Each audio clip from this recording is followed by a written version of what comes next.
prefiro me afastar um pouco, certo? Respirar para ter a maturidade, para enfrentar com melhor destreza esses desafios, que muitas pessoas chamam de problema, é tanto nome que as pessoas dão, né? Mas isso é natural do processo. Ou você vive aquele estresse, aquela loucura, sei lá. Esses dias eu fui muito cobrada. Eu quero mandar um abraço para a pessoa que faz parte da minha vida há 25 anos, meu marido.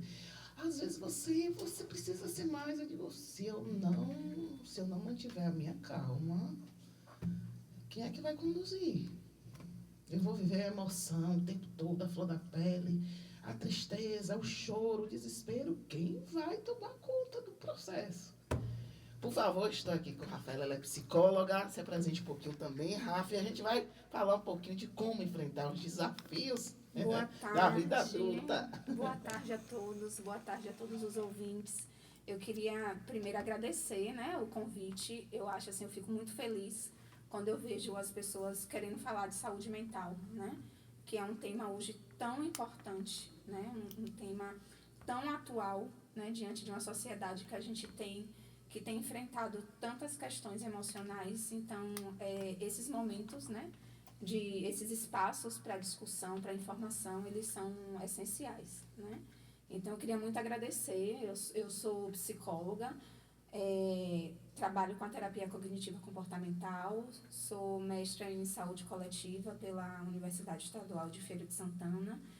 E já tem um tempinho que eu estou aqui em Birimbau, né, em Conceição do Jacuípe, uma terra que há uns anos atrás me acolheu como enfermeira, que eu também tenho uma formação em enfermagem, e retornei como psicóloga e tenho me sentido muito abraçada aqui pela comunidade, né.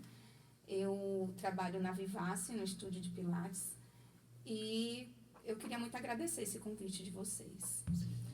E assim, Júlia, pegando sua fala, né, eu acho que sua fala é muito assertiva para descrever alguns momentos que a gente tem vivenciado hoje em dia, né? Sim. A gente precisa entender que problemas todos nós temos, né? O que vai diferenciar é a forma como a gente reage a esses problemas, né? Cada pessoa tem sua forma de reagir.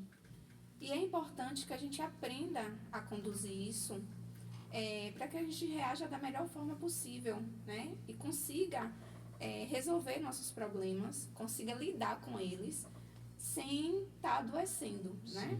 A gente tem vivido hoje uma sociedade muito acelerada, né?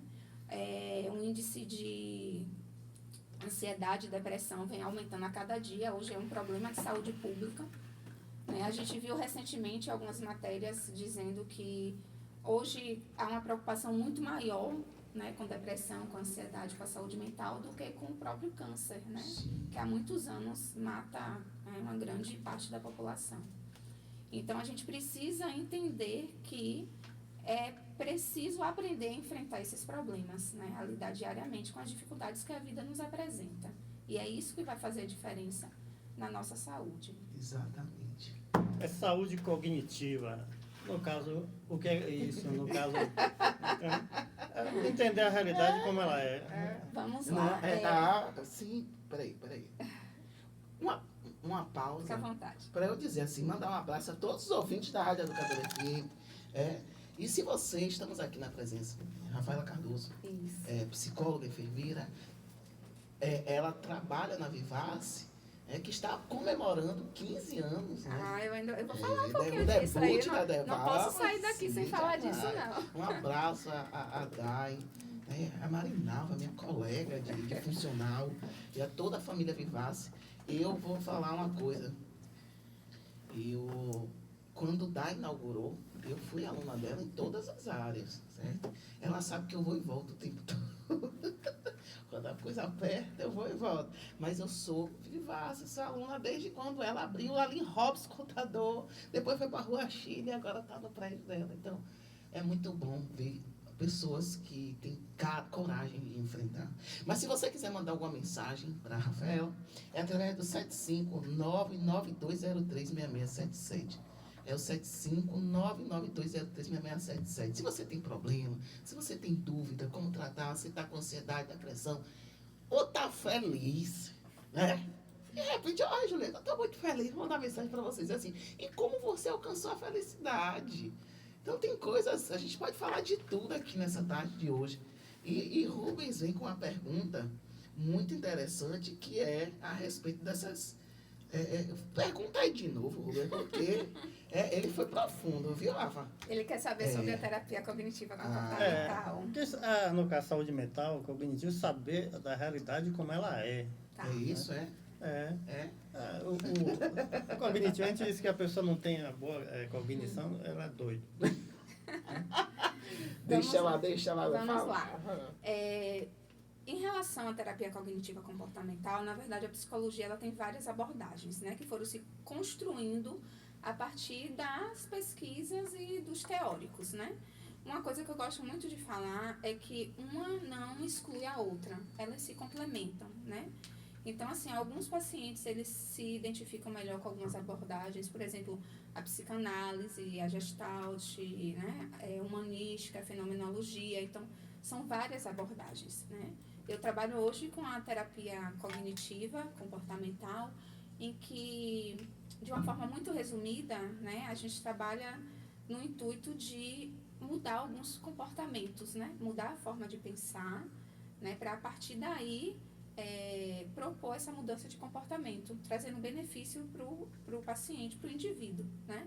Então, assim, a gente tenta dar um olhar diferente para aquele problema que o indivíduo enxerga, né? Porque às vezes ele está com aquela visão muito engessada e a gente tenta mudar um pouquinho a perspectiva desse olhar, para ele entender que às vezes aquela dificuldade não é uma coisa tão grande quanto ele imagina e que ele tem total condição de lidar com isso.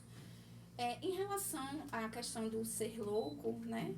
São termos que hoje em dia a gente, né, nem utiliza, né?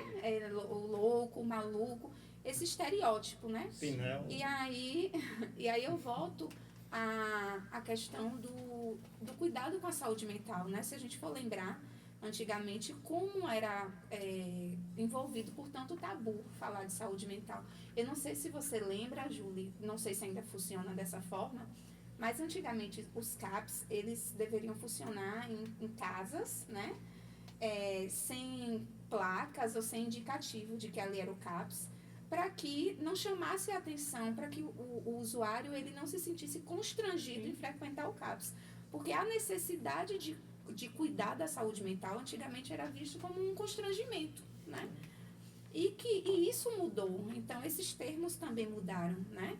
Então, assim, a cognição é o desenvolvimento do indivíduo, né? São as questões mentais, a forma como a mente do indivíduo se processa, né? E cada indivíduo tem suas peculiaridades, tem suas características, né? Tem tratamentos mais adequados. E a luta da gente hoje na saúde mental é justamente ampliar esse olhar, né? Essa visão para a necessidade que as pessoas têm de trabalhar as questões emocionais, né? É porque na realidade, as doenças, todas elas têm classificações específicas, né? O chamado CID.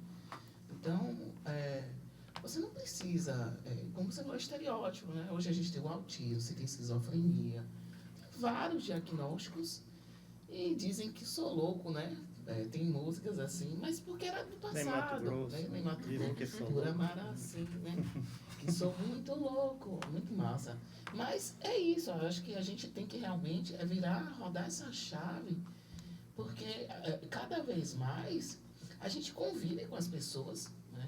Ou você vê que não existe mais hospital de internação de longo prazo. Sim. Antigamente, as pessoas viviam presas dentro do Hospital Colônia Lopes Rodrigues. Sendo dopada, né? Sendo dopadas, anestesiadas, sem vínculo com a família, porque acorrentadas, né, violentadas. E hoje a gente tem uma desconstrução disso que eu acho muito, muito importante, né? Na verdade, depois da reforma psiquiátrica, né, Sim. houve um trabalho de um processo de inclusão, né, desses indivíduos na sociedade. É um assunto assim muito amplo, né, que tem várias, é bem polêmica essa questão, né, da reforma psiquiátrica, mas é uma tentativa de incluir, né, essa reinserção do indivíduo à sociedade. e uma questão de compromisso, né, da própria sociedade, do poder público. As políticas públicas voltadas para a saúde mental, né, tem se ampliado. Então, tem sido dado um olhar, né, diferente. Eu, como profissional, eu fico muito feliz, né? Antigamente, dizer que ia para um psicólogo ou para uma consulta com um psiquiatra era dizer, né, que a pessoa era louca. Né? E hoje em dia eu vejo chegando para atendimento crianças e adolescentes que eles mesmos pedem. Né? Eles solicitam para os pais, né? Eu estou muito ansiosa, eu preciso passar por um psicólogo.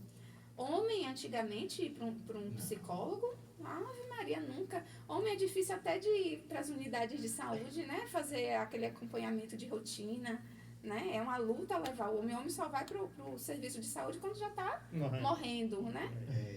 Então, hoje, a gente recebe um público masculino muito grande, buscando, né, justamente essa melhora, por entender que chegou em um determinado momento e que as pessoas estão tendo dificuldade de lidar com suas próprias emoções e estão buscando justamente esse recurso. Exatamente.